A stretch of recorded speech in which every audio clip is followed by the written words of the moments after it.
Alhamdulillahi Rabbil Alamin. Iyyahu na'budu wa iyyahu nasta'in.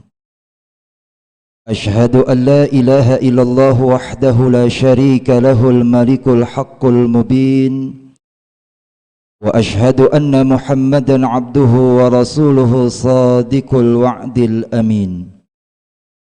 Allahumma salli wa sallim wa barik ala sayyidina Muhammadin wa ala alihi wa ashabihi al-mujahidin at-tahirin, amma ba'du.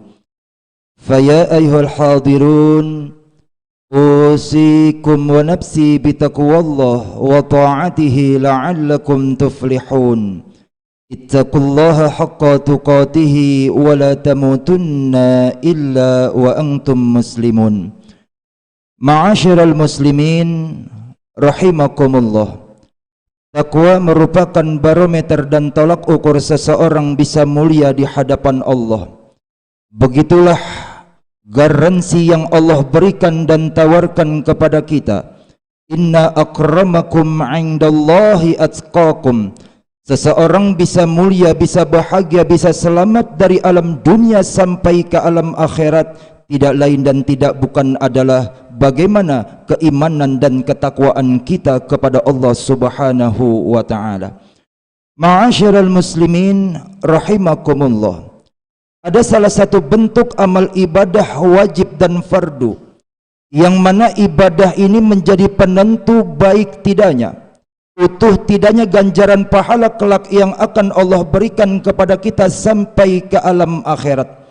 Termaktub di dalam kitab Jami' As-Saghir yang dikarang oleh seorang ulama besar, Al-Imam Jalaluddin As-Suyuti, di dalam jilid pertama huruf alif di halaman 100, hadis yang disampaikan oleh Anas bin Malik yang diriwayatkan oleh Imam Tabrani, awwalu ma yuhasabu bihil abdu yaumal qiyamah as-salah. Perkara yang akan dipertanyakan langsung oleh Allah, dihisab, adalah salat kita, bukan ibadah-ibadah yang lainnya, tetapi salatlah yang akan menjadi penentu kunci kehidupan selamat kita dari alam dunia menuju alam akhirat. Wa in salahat, jikalau salatnya baik, salatnya benar, didirikan 5 kali dalam sehari, maka garansi dari Allah dan Rasulnya, salaha sa'iru amalihi, maka akan kebawa baik dan benar, utuhlah amal ibadah di luar salat, apapun bentuk dan warnanya yang sudah kita kerjakan dan lakukan kepada Allah. Zakatnya, sedekahnya, infaknya, puasanya, dan ibadah-ibadah lain di luar salat akan utuh secara sempurna di hadapan Allah sampai ke alam akhirat jikalau salatnya baik dan benar. Tetapi ingat kata baginda Rasul, wa in fasadat, jikalau salatnya hancur, salatnya rusak, sering ditinggalkan, tidak pernah dikerjakan, maka ancaman langsung dari Allah dan Rasulnya, fasada sa'iru amalihi, maka akan kebawa hancur dan rusaklah, tidak berbekas, sirna tanpa nyata amal ibadah di luar salat yang pernah ia kerjakan dan lakukan kepada Allah. Walaupun zakat kita miliaran, sedekah kita ratusan juta, santunan yatim setiap hari, umroh kita setiap bulan, tetapi solatnya hancur, solatnya rusak, fasada sa'iru amalihi, maka hancur dan binasa, sirnalah amal ibadah di luar solat, apapun bentuk dan warnanya yang pernah kita kerjakan dan lakukan kepada Allah. Artinya apa? Begitu besar dosa dari meninggalkan solat yang pernah kita kerjakan dan lakukan, sampai-sampai Allah dan Rasulnya ancam tidak akan berbekas semua amal ibadah di luar salat yang pernah kita kerjakan dan lakukan kepada Allah Subhanahu wa ta'ala. Ma'asyiral muslimin rahimakumullah. Di dalam surah Al-Mudaththir ayat 41 sampai 43, yas'aluna 'anil mujrimin, ketika para penghuni surga bertanya kepada penduduk neraka. Para penghuni surga bertanya kepada penduduk neraka, ma salakakum min saqar, hai penduduk neraka Saqar, apakah yang menyebabkan kalian bisa masuk ke dalam neraka sakor? Maka mereka yang berada di dalam neraka sakor pun seraya serempak menjawab, qalu lam nakum minal musallin. Ketika hidup di alam dunia kami tidak pernah mendirikan salat. Ketika hidup di alam dunia kami lalai. Ketika hidup di alam dunia kami jauh tidak mau sujud kepada Allah Subhanahu wa taala. Inilah yang menyebabkan kami berada masuk ke dalam neraka sakor. Qalu lam nakum minal musallin. Kami bukan termasuk golongan orang-orang yang mendirikan salat. Begitu besar dosa. Dari meninggalkan solat, sekali saja kita meninggalkan solat, maka nama kita sudah tercantum sebagai penduduk neraka sakor. Na'udzubillah, na'udzubillah, thumma na'udzubillah, wal iyadzu billah. Ma'asyiral muslimin rahimakumullah.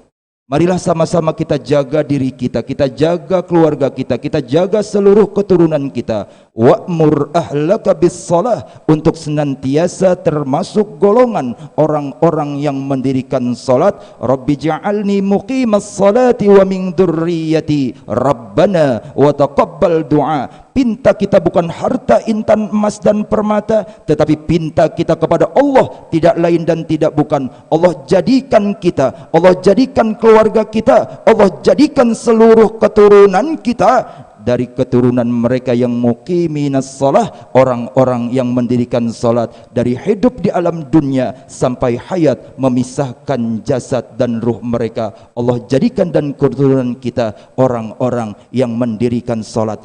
Jangankan mereka yang meninggalkan salat, kita yang masih mengerjakan salat pun diancam di dalam surah Al-Ma'un, fawailul lil musallin. Celakalah, neraka wailah teruntuk mereka orang-orang yang lalai di dalam mengerjakan dan mendirikan salat. Yang mendirikan salat, yang mengerjakan salat saja masih mendapat ancaman dari Allah dan Rasulnya, akan Allah tempatkan di dalam neraka wail. Teruntuk siapa? Teruntuk mereka yang sahun. Siapa itu sahun? Kita buka di dalam kitab tafsir Ibnu Katsir. Sahun itu adalah yang pertama, mereka yang yuakhiruna waqtas shalah, mereka yang lalai mengakhirkan setiap salatnya, ditaruh, dikerjakan dan didirikan di penghujung waktu salat.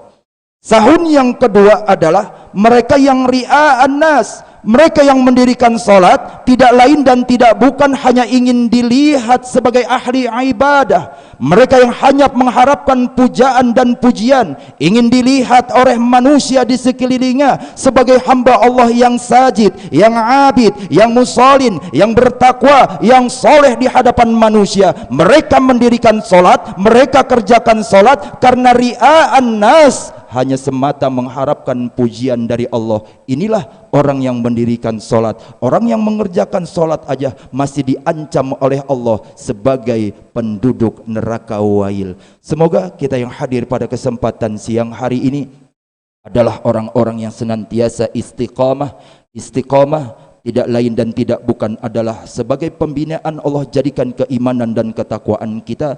Orang-orang yang Allah jadikan diri kita dan keluarga kita, seluruh keturunan kita dari orang-orang yang mendirikan salat, dari hidup di alam dunia sampai kita berpisah masuk ke alam kubur. Karena salatlah yang akan menjadi penentu baik tidaknya, utuh tidaknya amal ibadah di luar salat, apapun bentuk dan warnanya yang kita kerjakan dan lakukan kepada Allah Subhanahu wa taala.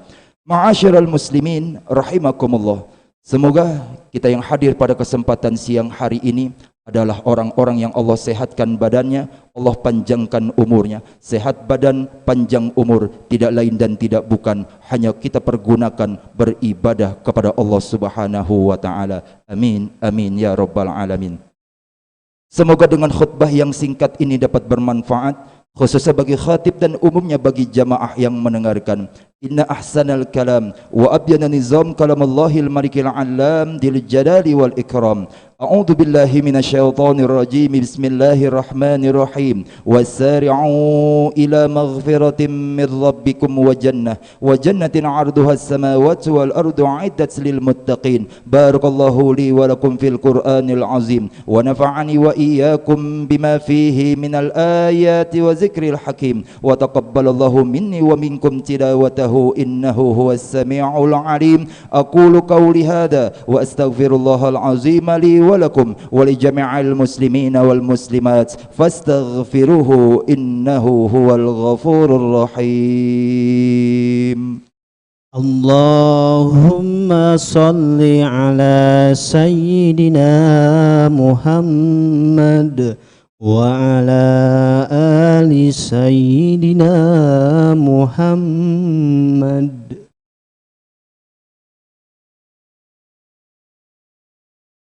الحمد لله الذي أمرنا بالاتحاد والاعتصام بحبل الله المتين. أشهد أن لا إله إلا الله وحده لا شريك له إرغاما لمن جحد به وكفر، وأشهد أن محمدا عبده ورسوله سيد الخلائق والبشر. اللهم صل وسلم وبارك على سيدنا محمد وعلى آله وأصحابه المصابيح الغرر. عباد الله اتقوا الله من سماع اللغو وفضول الخبر وانتهوا عما نهاكم عنه وجزر، واعلموا أن الله تعالى أمركم بأمر بدأ فيه بنفسه وثنى بملائكة المسبحة بقدسه وثلث بكم أيها المؤمنون من برية جنه وإنسه، وقال تعالى مخبرا عليما إن الله وملائكته يصلون على النبي يا أيها الذين آمنوا صلوا عليه وسلموا تسليما. اللهم صل وسلم وبارك على سيدنا محمد وعلى آله وأصحابه ذوي النهج القويم، وارض اللهم عن أربعة الخلفاء الراشدين ساداتنا أبي بكر وعمر وعثمان وعلي، وعلى بقية الصحابة والتابعين التابعين التابعين ومن تبعهم بإحسان إلى يوم الدين، وعلينا معهم برحمتك يا أرحم الراحمين. اللهم اغفر للمسلمين والمسلمات والمؤمنين والمؤمنات الأحياء منهم والأموات إنك سميع قريب مجيب دعوات يا قاضي الحاجات. ربنا آتنا في الدنيا حسنة وفي الآخرة حسنة وقنا عذاب النار. عباد الله إن الله يأمر بالعدل والإحسان وإيتاء ذي القربى وينهى عن الفحشاء والمنكر والبغي يعظكم لعلكم تذكرون. فاذكروا الله العظيم يذكركم واشكروه على نعمه يزدكم ولذكر الله أكبر.